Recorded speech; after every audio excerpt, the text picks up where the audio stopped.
வணக்கம். என்னுடைய பெயர் சதாம் ஹுசேன். நான் ஆர்கே நகர்ல நாம் தமிழ் கட்சியினுடைய இளைஞர் பாசறை மாநில ஒருங்கிணைப்பாளரா இருக்கேன். இப்போ சமீபத்தில வந்து பார்த்தீங்கன்னா திரு கல்யாண சுந்தரம் அவர்கள் நாம் தமிழர் கட்சியின் மீது அவதூறுகளை அள்ளி வீசியிருக்கிறார். அது எப்படி நாங்க பார்க்குறோம் அப்படின்னா, போய் சேர்ந்திருக்க இடத்துல பிழைப்புவாதமா அத நாங்க பார்க்குறோம். ஏன் அப்படின்னா, அவர் சொல்றது குற்றச்சாட்டுகள கவுன்சிலர் தேர்தல்ல வேட்பாளர் போட முடியல கோவையில அப்படின்னு சொல்றாரு. ஆனா அந்த இடத்துல இவர் கல்யாண சுந்தரம் ஏன் கட்சியிலிருந்து வெளியேற்றப்பட்டார் அப்படின்றதுக்கான காரணமே பார்த்தீங்கன்னா கோவையில தான் அவருடைய இருப்பிடமே. கோவையில தான் அவர் போட்டியிட்டாரு. நாடாளுமன்ற தேர்தல்லயும் சரி, சட்டமன்ற தேர்தலும் சரி கோவையில தான் அவர் போட்டியிட்டாரு. அங்க போட்டியிட்டு அந்த கட்சிய வளர்த்த லட்சணம் அந்த மாரி. அதன் காரணமாக தான் அவர கட்சியிலிருந்தே நீக்கப்பட்டார்ன்றது தான் உண்மை. அது மட்டும் இல்லாம அங்க கட்சியில இருக்கக்கூடிய புதிதாக வரக்கூடிய பேச்சாளர்கள் யாரையுமே உள்ள அனுமதிக்கிறது இல்ல. அவர் மட்டும் தான் தன்முனைப்போட தன்னை விளம்பரப்படுத்திக்கக்கூடிய நோக்கத்தோட அங்க இருந்ததுனால காரணமாக தான் அண்ணன் சீமான் அவர்கள் காதுக்கு அது சென்று அவரை கட்சியிலிருந்து நீக்கப்பட்டார். அதனால அங்க இருக்கக்கூடிய உட்கட்டமைப்பு சிதைத்தது அவர்தான். அதுதான் காரணம். அவர் கட்சியிலிருந்து நாங்க நீக்கிறதுக்கான காரணம் அதுதான். அத விட்டுட்டு அவரு பேசுவார். அவர் வாய்க்கு பேசாம பிழைப்புவாதம் தேடணும் இல்லையா? வாய வாடகைக்கு விடக்கூடிய அணியில இப்ப அவரு இருக்காரு. அதனால அவர் நம்ம எதுவும் இது பண்ண முடியாது. அதுதான் உண்மை. அது மட்டும் இல்லாம தனி மனிதனுடைய விருப்பு, வெறுப்பு உள்ள தலையிடுவது இதெல்லாம் இது ஒரு அருவருப்பான ஒரு அரசியல். மேலும் பார்த்தீங்கன்னா இன்னைக்கு அ அ அவர் மேலும் என்ன சொல்லியிருக்காருன்னா விஜய நீங்க தான் தூக்கி பிடிச்சீங்க. விஜய நீங்க தான் தூக்கி பிடிச்சீங்கன்ற விதத்தையும் சொல்றாரு. விஜய் நாங்கள் தூக்கி பிடிக்கல. விஜய் அவரு கொண்டு வர அரசியல், அவர் கொண்டு வந்த தத்துவம் அது எங்களுக்கு முழுதும் முரணா இருக்கு.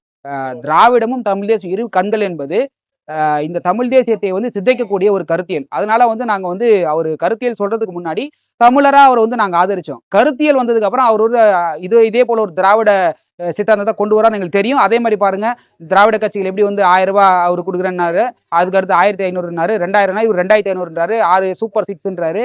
இதெல்லாம் பார்த்தீங்கன்னா திராவிட அரசியல் தான். அதனால தான் கடுமையா எதிர்த்தோம். கடுமையா எதிர்த்து கொண்டே இருப்போம்.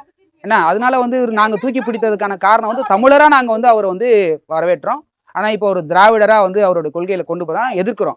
களத்திலையும் எதிர்ப்போம், அரசியல் கருத்திலையும் எதிர்ப்போம் அவரை நாங்க. மற்றபடி தனி மனிதனா அவர் இன்னமும் நாங்க நடிகரா பாக்குறோம். அன்பு தம்பியா தான் எங்க அண்ணன் பாக்குறாரு. நாங்களும் அப்படிதான்.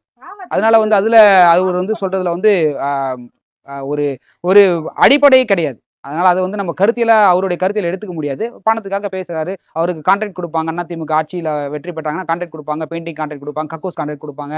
அதெல்லாம் கொடுப்பாங்க. அதனால அவர் பேசுறாரு. அதே மாதிரி ஒரு ஒரு ஊடகத்துல இந்த பொதுவாவே இந்த அதிமுக வரட்டும், திமுக வரட்டும், இவங்களுக்கு ஊடகம் மற்றும் பொதுமக்கள் இடத்துல எப்படி பேசணும், எப்படிப்பட்ட வார்த்தைகளை பயன்படுத்தணுன்றது பார்த்தீங்கன்னா அடிப்படையிலே அவங்களுக்கு தெரியாது.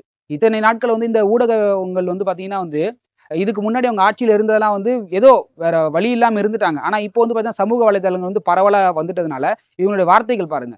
நாங்க போராடும்போது நீங்க உங்க அப்பாவோட கோமணத்துக்குள்ள இருந்திருப்பீங்கன்ற வார்த்தைகளை பயன்படுத்துறாங்கன்னா, இவர்கள் எப்படிப்பட்ட ஒரு அரசியல்வாதிகள், எவ்வளவு மாண்புமிக்க அரசியல்வாதிகள்னு பாருங்க. அதுவும் ஒரு அமைச்சர் அவரு. அவரு இந்த மாதிரி வார்த்தைகள் ஒரு பொது வெளியில ஒரு ஒரு ஊடகத்துல ஒரு ஒரு ஒரு 3 பேர் பங்கேற்றுக் கொண்ட ஒரு ஒரு நிகழ்ச்சியில இத பயன்படுத்துறாரு அப்படின்னாக்கா, அப்போ திரைமறைவில இவங்க எப்படிப்பட்ட வார்த்தைகளை பயன்படுத்துவாங்க? மக்கள பத்தி எப்படி சிந்திப்பாங்க? அ அது இல்லாம பார்த்தீங்கன்னா, இன்னொருத்தர் என்ன கேட்கிறாரு, 4 பாலியல் குற்றங்கள் இங்க நடந்துட்டு தான் இருக்கு. ஏதோ ஒரு 4 இடத்துல 4 பெண்கள் பாலியல் சீண்டலுக்கு ஆளானத அத எடுத்து வச்சு நீங்க பேசுறீங்கன்னு நீங்க சொல்றீங்க. இப்ப நான் என்ன கேட்கிறேன்னா, அந்த 4 பெண்ல ஒருவேளை உங்கள் வீட்டு பெண் யாராவது இருந்தார்கள், இருக்கக்கூடாது. இருந்தார்கள்னா, இதே மாரி நீங்க பேசுவீங்களா? இல்ல மத்தவங்க யாராவது பேசினா வேடிக்கை பார்ப்பீங்களா? உங்கள் வீட்ல இருக்கிறவங்க பாதுகாப்பா குளிரூட்டப்பட்ட அறையில இருக்காங்க, குளிரூட்டப்பட்ட மகிழுந்துல போறாங்க, பாதுகாப்பா போறாங்க, பாதுகாப்பா வர்றாங்கன்ற திமிர்ல பேசுறீங்க. அது உங்க வீட்டு பெண்ணா இருந்தா தான் உங்களுக்கு தெரியும். இது பாதிக்கப்பட்ட எங்க வீட்டு பெண்ணு. உங்க வீட்ல அந்த பாதிப்பு ஏற்படும்னா, அதையும் எங்க வீட்டு பெண்ணா தான் நாங்க நினைக்கிறோம். அப்படிதான் நாங்க போராடுறோம். அது இந்த வாய்க்கொழுப்பெல்லாம் இனிமே செல்லாது.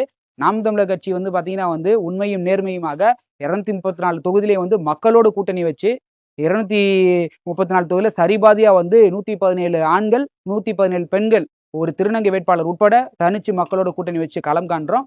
மக்கள் எது நன்மை, எது தீமை என்று பார்த்து 2026க்கான தேர்தல் அறிக்கையை நாங்க குடுத்திருக்கோம். அது இந்த நாட்டை நாங்கள் ஆட்சி அமைத்தால், இந்த நாட்டை எப்படி மாத்துவோம்?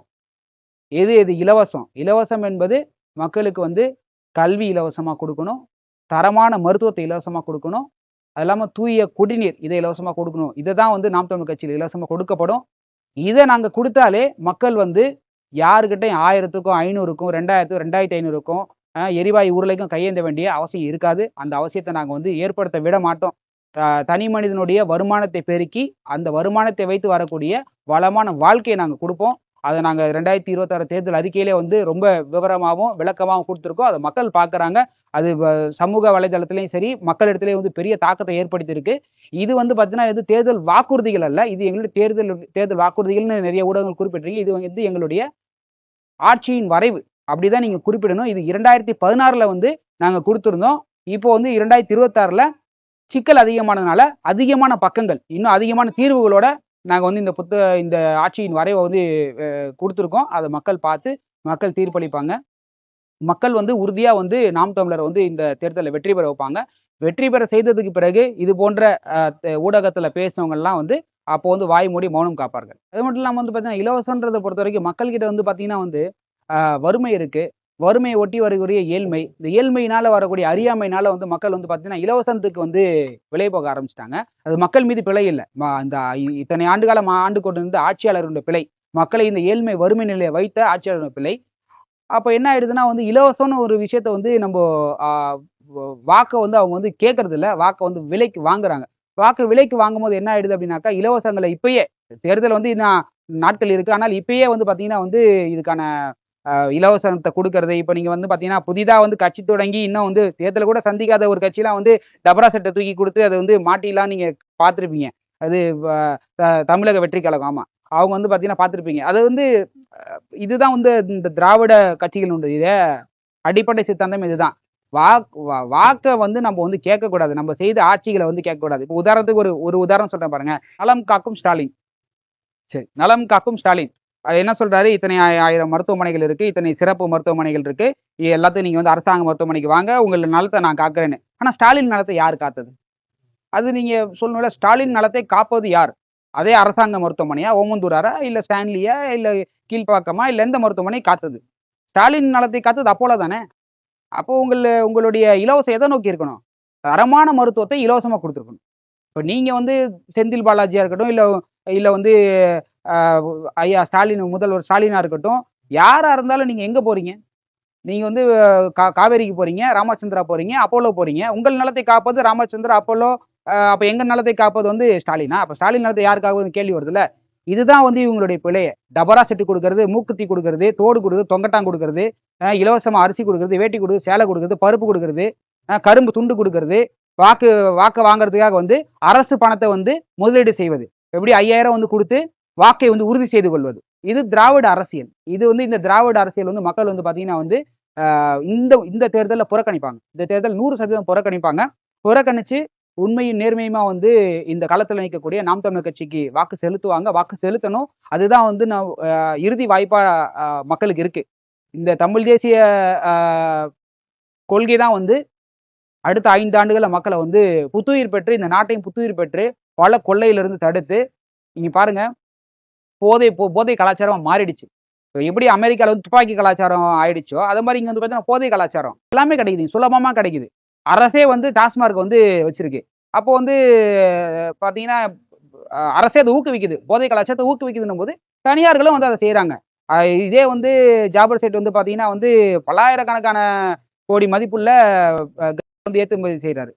அப்போ அது பாருங்க அது அரசு, அந்த அரசை சார்ந்த ஒரு ஒரு கட்சியினுடைய ஒரு முதன்மையான நிர்வாகி அத செய்றாரு.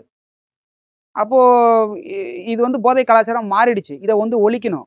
இந்த இந்த இத ஒழிக்கணும்னா நாம் தமிழர விட்டா வேற வேற வேற மாற்றே கிடையாது. நீங்க வந்து அ எ அதிமுக ஆட்சிக்கு வந்தால் அதை தான் செய்யும். திமுக ஆட்சி வந்தால் அதை தான் செய்யும். மாற்றுன்னு சொல்லிட்டு வர்ற இன்னொரு கட்சி வந்து அத தான் செய்திருக்கு. ஏன்னா இவங்க 1000 2000ன்னாங்க. இவரு 2500ன்றாரு. அப்ப அது எல்லாமே ஒண்ணு தான். திராவிட கட்சிகள்ல தான் வருது அது. அதனால அது வந்து மாற்றா இருக்காது. மாற்றுன்னா எப்படி மாற்று, எதுலேருந்து மாற்றுன்னு இருக்கணும். அடிப்படை அமைப்பு அரசியல் மாற்றம். இதுதான் மாற்று. நாங்க வந்து அததான் வந்து ஆள் மாற்றத்துக்காகவோ வரல. ஆட்சி மாற்றத்துக்காக வரல. அடிப்படை அமைப்பு அரசியல் மாற்றத்துக்காக வந்திருக்கோம். அப்ப அத செய்யணும். செய்யறதுக்கு எங்ககிட்ட என்ன திட்டங்கள் இருக்கு அப்டின்னாக்கா, அதாவது தீர்வுகளோட திட்டங்கள் நாங்க குடுக்குறோம். அத மக்கள் பார்க்குறாங்க. மக்கள் பார்த்து நிச்சயமா வந்து வாக்கு செலுத்துவாங்க. இலவசத்துக்கு வந்து விலை போக மாட்டாங்க. டோக்கன்கள் கொடுக்கப்பட்டாலும், டோக்கன்கள வாங்கிக்கிட்டு எங்க மக்கள் வந்து எங்களுக்கு தான் வாக்கு செலுத்துவாங்க. நாம் தமிழர் கட்சிக்கு தான் வாக்கு செலுத்துவாங்க. ஆ இப்ப ஓட்டுக்கு காசு கொடுத்தாலும் அத வாங்கிக் கொண்டு நாம் தமிழர் கட்சி தான் வாக்கு செலுத்துவாங்க. அப்படிதான் மக்களுடைய புரிதலும் இருக்கு. அதுதான் வந்து கள எதார்த்தமும். ஏன்னா இது வந்து 2016ல் நாங்கள் தேர்தலை வந்து சந்திக்க ஆரம்பித்தோம். 2010ல் வந்து அண்ணன் சீமான் அவர்கள் வந்து சொன்னது என்ன, எந்த தேசிய கட்சிகளோடும் திராவிட கட்சிகளோடும் கூட்டணி இல்லைன்றதை நாங்கள் அப்பயே சொல்லிட்டோம். அந்த வாக்குறுதியை வந்து இன்னைக்கு வரைக்கும் காப்பாற்றுற ஒரே கட்சி வந்து நாம் தமிழர் கட்சி தான். நீங்கள் மற்ற பல கட்சிகள் பாருங்க, எல்லாரும் கூட்டணி இல்லைன்னுவாங்க. ஐயா ராமதாஸ் என்ன சொன்னாருன்னு உங்களுக்கு தெரியும். ஐயா அன்புமணி என்ன சொன்னாருன்னு உங்களுக்கு தெரியும். ஐயா பிஜேபியோட வந்து கூட்டணி முறிவு ஏற்படும் போது வந்து ஐயா எடப்பாடியார் என்ன சொன்னாருன்னு உங்களுக்கு தெரியும். இதெல்லாம் எல்லாருக்குமே தெரியும். ஆக ஆனா வந்து அந்த அந்த கொள்கையில அவங்க உறுதியா இருந்தாங்களா? அவங்க நிலைப்பாட்டுல உறுதியா இருந்தாலும் இல்ல. ஆனா நாம் தமிழர் கட்சி அந்த 2010ல என்ன நிலைப்பாடு எடுத்தோமோ, அந்த நிலைப்பாடுல இன்னமும் உறுதியா இருக்கோம். அதுக்கு என்ன காரணம் அப்டின்னாக்கா, நாங்க கூட்டணி போகணும் அப்டின்னா சமரசம் செய்து கொள்ளணும். சமரசம் செய்ய நாங்க தயாரா இல்ல. எங்க அண்ணனும் தயாரா இல்ல. அப்ப சமரசம் இன்றி ஒரு சண்டை செய்யணும் அப்டின்னாக்கா, நான் தனிச்சு தான் நிக்கணும். ஊழலை ஒழிக்க இந்த இந்த இங்க ஊழல்வாதிகளான அதிமுகவோ, திமுகவோட சேர்ந்தோ, இல்ல மற்ற கட்சிகளோட சேர்ந்தோ வந்து எங்களால ஊழல ஒழிக்க முடியாது. நாங்க ஒத்தையில நின்னா தான் எங்களால ஊழல ஒழிக்க முடியும். அதனால நாங்க வந்து தனிச்சு தான் போட்டியிடுறோம். ஆக இலவசங்கள தவிர்த்து இந்த தேர்தல் வந்து ஒரு மாபெரும் ஒரு மாற்று தேர்தலாக, மக்கள் புரட்சியின் தேர்தலாக இது இருக்கும் அப்படின்னு எதிர்பார்க்கிறோம். வேற ஏதாவது இருக்கா? நன்றி.